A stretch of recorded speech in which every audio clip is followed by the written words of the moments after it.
Hello and welcome to today's Dalal Street Week Ahead video. Now in today's Dalal Street Week Ahead video, I'll be taking a look at two stocks. I'll take a look at HDFC Bank, I'll take a look at Kotak Mahindra. I'll take a look at both of them from the perspective of an equity trader, options trader and futures trader. So anyone watching, do go ahead for that in the video. Now before we do all of that, let's take a look at the news to affect our markets this week. Now the first news is going to be we have a truncated week, as Tuesday is a market holiday. So that's going to make the Nifty Expiry come on Monday. So Monday's trading session, we're going to be reacting to a lot of global news over the weekend. And then we're going to be reacting also to trying to adjust for the Nifty Expiry. Trading is, I expect a lot of people to get hit hard on Monday. Why I say that is due to the positivity seen last week, and a lot were expecting, yes, a deal will be through. So PE sell, I believe a lot of people have gone in very heavy on the PE sell front, and those guys are going to be all of a sudden in trouble. So that's something we have to watch for. Now on the other news front, basically, naturally everyone knows the US, Iran and Israel deal has collapsed, as Israel as usual has come and put its finger in and messed it up.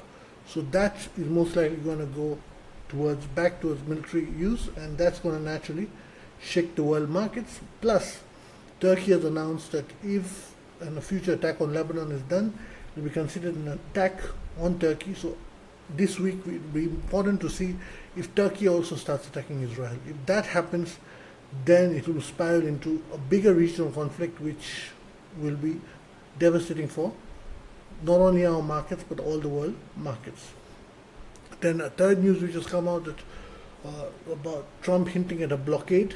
So now that will be a very interesting thing to see, because when he did the blockade at Venezuela, it was not affecting China that directly, but this will affect China very directly. So it will be important to see how will China resist it openly, or they keep quiet about it. But the blockade here will cause a huge oil shock, and it will naturally hit our markets very hard in terms. So this coming week, I expect a lot of the news to be cause a lot of volatility, because number one, as I said, I think if we start falling, a lot of guys will get stuck on PE cells.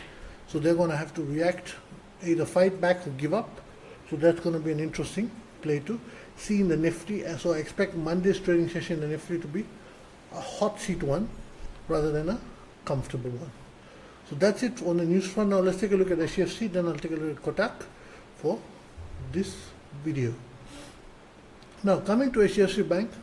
Now, HDFC Bank is going to be a key player tomorrow. I say this as with the Nifty Expiry, whenever there is such a volatile event coming up, like which has happened over the weekend, usually the Nifty, CEP sellers, all of them, one of the stocks that is used to help them balance the whole game is HDFC Bank, and the second is Reliance. So HDFC Bank, I expect a lot of interest in it to come from the bigger players tomorrow to try to basically use it to move things how they want. But nevertheless, here's my trading plan for it.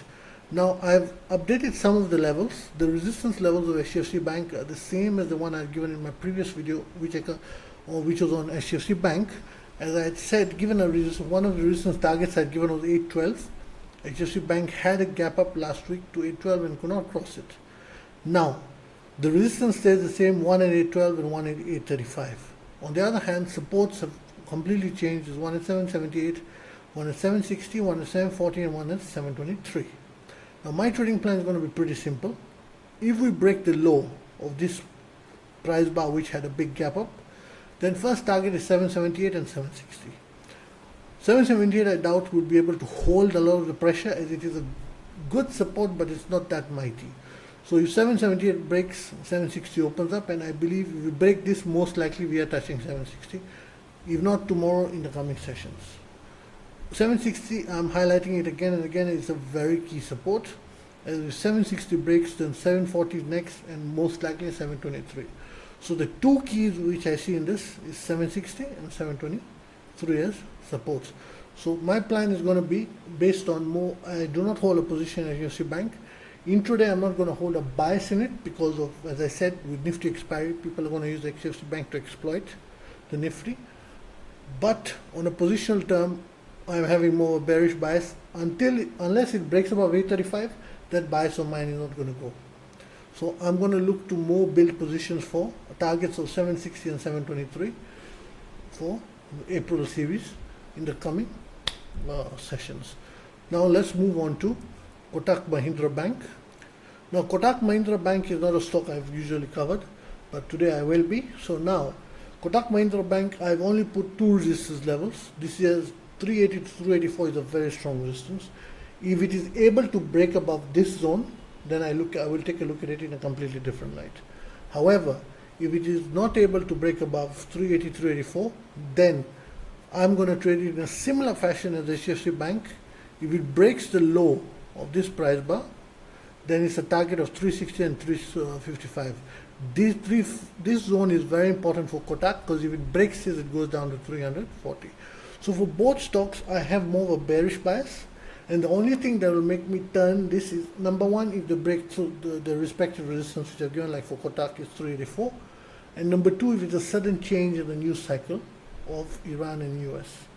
But the tricky part of this week is going to be that let's say me and clients already hold positions in Nifty Bank Nifty, right? But, so those are going to do extremely well on Monday. But now to open new positions, the tricky part is going to be how to handle the Tuesday's trading session, because the market is going to be closed. If sudden good news comes on Monday evening or sometime on Tuesday, then Wednesday you're facing a very big gap. So what I'm going to do, most likely, I'm going to keep the stocks and everything more towards an intraday or option sell only, not futures. And if I'm doing positional. And for the Nifty Bank Nifty, me and clients already hold positions, and those are expected to do very well. And let's see how things go. So overall, that's it for this video. If you liked it, then hit that like button, subscribe to the channel, and click the notification bell. Thank you.